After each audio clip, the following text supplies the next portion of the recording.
नमस्कार मित्रांनो.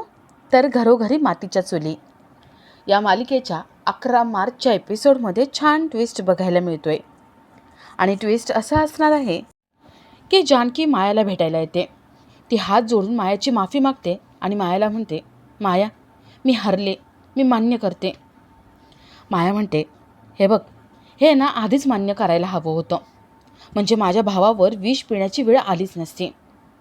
मला माहिती आहे का जानकी, तू आणि ऐश्वर्या दोघींनी माझ्या भावाला मारलेलं नाही आहे. माझ्या भावाने स्वतः विष पिऊन आत्महत्या केली आहे. मकरंदला मारण्यामागे तुमच्या दोघींचाही हात नाही हे मला चांगलंच माहिती आहे. आणि तरीही तुम्ही दोघी माझ्या चक्रव्यूहात अडकलात. हे सगळं मी केलेलं होतं. आता काय, तुझी ओवी तुझ्यापासून लांब गेली आहे आणि तिथे ऐश्वर्या, ती जेलमध्ये आता सडणार. ती माझ्या विरोधात गेली होती ना. मी तिला तुझ्या विरोधात कांड करायला सांगितलं, खूप तुझ्या विरोधात जायला सांगितलं, पण तिला रणदिवेंचा पुळका आला होता. म्हणून भोगते ती आपल्या कर्माची फळं. आणि तू आली आहेस माझ्यासमोर हात जोडत. जानकीच्या पर्सला कॅमेरा असतो. जानकी मायाचं सगळं बोलणं रेकॉर्ड करत असते आणि माया जे काही कन्फेस करते ते सगळं कोर्टामध्ये लाईव्ह चालू असतं. जज आणि बाकी सगळे ते बघतात. इथे जानकी मायाला म्हणते, माया, अगं खरं तर चक्रव्यूहात आम्ही नाही अडकलो, तर तू अडकली आहेस. चांगलीच ती पण. माया विचारते, म्हणजे? मायाला वाटतं की जानकीने पोलीस वगैरे बोलवले आहे का काय. जानकी आपली पर्स दाखवते आणि मायाला म्हणते, हा बघ, इथे कॅमेरा आहे. माया खूप घाबरते. तर इथे ऐश्वर्याची सुटका झालेली असते. अवंतिका ते सगळं लाईव्ह शूटिंग दाखवून जजला सांगते की जानकी आणि ऐश्वर्या या दोघांनीही मकरंदला मारलेलं नाही. मकरंदने स्वतःचं आयुष्य स्वतः संपवलं आहे. आता माया तर एक्सपोज झाली आहे. आता जानकी ऐश्वर्याची पुन्हा एकदा घरामध्ये गृहप्रवेश कसा करवते ते बघणंही तेवढंच इंटरेस्टिंग असणार आहे. तर या सगळ्याची सुरुवात कशी होते ते थोडक्यात पाहू. तर मालिकेत आपल्याला असं बघायला मिळतंय की जानकी सुमित्रा मंदिरामध्ये आलेली असतात. ओवीसाठी ते प्रार्थना करत असतात आणि तेवढ्यात तिथे गुरुजी येतात. गुरुजींना जानकी, सुमित्रा जो काही प्रॉब्लेम आहे घरामध्ये चालू तो सांगतात. गुरुजी जानकीला एक कठोर व्रत करायला सांगतात. ते व्रत पूर्ण होत आलं की जानकीला तिची मुलगी सापडेल हे सांगतात. जानकी लगेच ते कठोर व्रत करायला घेते. तर इथे ऋषिकेश बाजार समितीच्या ऑफिसला आलेला असतो. सारंग त्याच्या मदतीला येतो. सारंग मदत करण्याच्या बहाण्याने ती फाईल चोरायला आलेला असतो. ऋषिकेश 2 मिनिटांसाठी बाहेर जातो आणि सारंग आतमध्ये जाऊन फाईल चोरतो.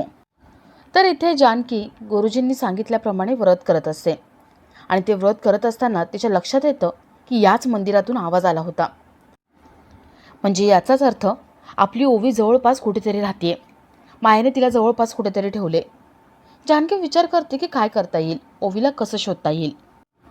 तर इथे सारंग बाजार समितीच्या कॉन्ट्रॅक्टची फाईल मायाकडे घेऊन येतो.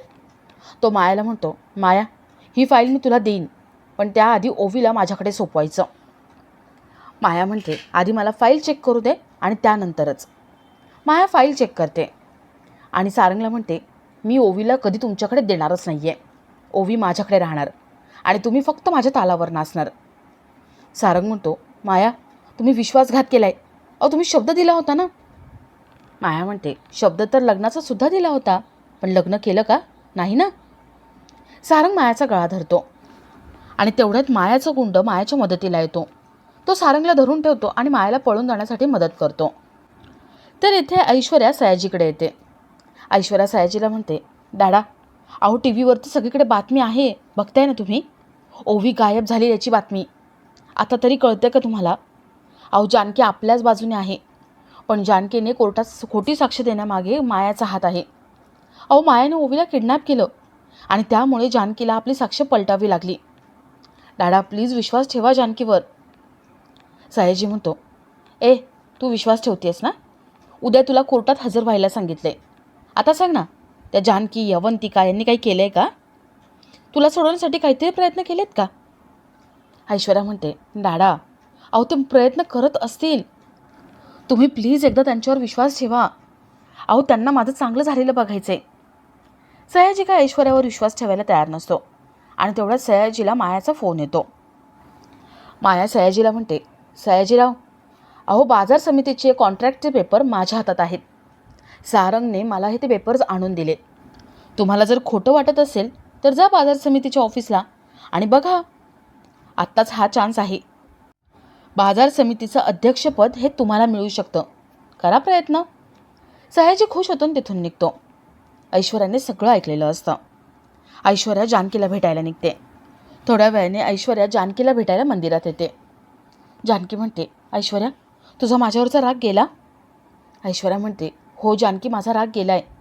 मला सगळं समजलंय. तू असं का केलं, साक्ष का फिरवलीस? त्या मायाने ओवीला किडनॅप केलं म्हणून ना? पण जानकी, टेन्शन घेऊ नको, मी आहे. मी आपल्या ओवीला सोडवून आणीन. जानकी, एक महत्त्वाचं अपडेट द्यायचं होतं. बाजार समितीच्या ऑफिसमधून कॉन्ट्रॅक्टचे पेपर गायब झालेत. जानकी, काहीतरी करायला हवं, चल लवकर. जानकी, ऐश्वर्या बाजार समितीच्या ऑफिसला जायला निघतात आणि आपला आजचा हा भाग इथेच संपतो.